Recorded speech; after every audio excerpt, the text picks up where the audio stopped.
Zacharie, chapitre 12. Oracle, parole de l'Éternel sur Israël. Ainsi parle l'Éternel qui a étendu les cieux et fondé la terre, et qui a formé l'esprit de l'homme au-dedans de lui.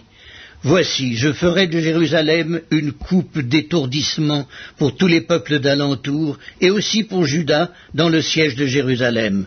En ce jour-là, je ferai de Jérusalem une pierre pesante pour tous les peuples.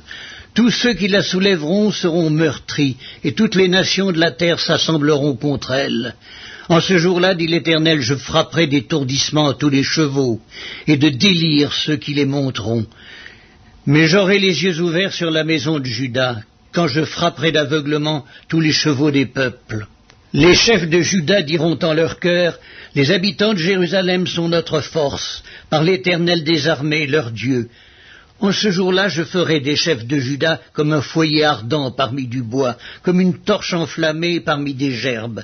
Ils dévoreront à droite et à gauche tous les peuples d'alentour, et Jérusalem restera à sa place, à Jérusalem. L'Éternel sauvera d'abord les tentes de Juda, afin que la gloire de la maison de David, la gloire des habitants de Jérusalem, ne s'élève pas au-dessus de Juda. En ce jour-là, l'Éternel protégera les habitants de Jérusalem, et le faible parmi eux sera dans ce jour comme David.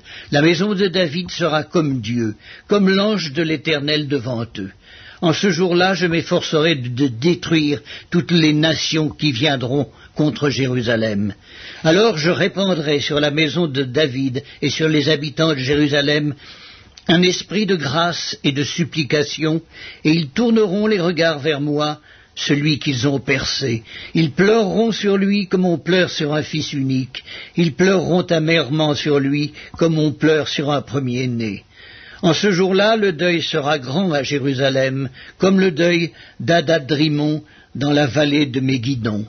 Le pays sera dans le deuil, chaque famille séparément, la famille de la maison de David séparément, et les femmes à part, la famille de la maison de Nathan séparément, et les femmes à part, la famille de la maison de Lévi séparément, et les femmes à part, la famille de Chiméi séparément, et les femmes à part, toutes les autres familles, chaque famille séparément, et les femmes à part.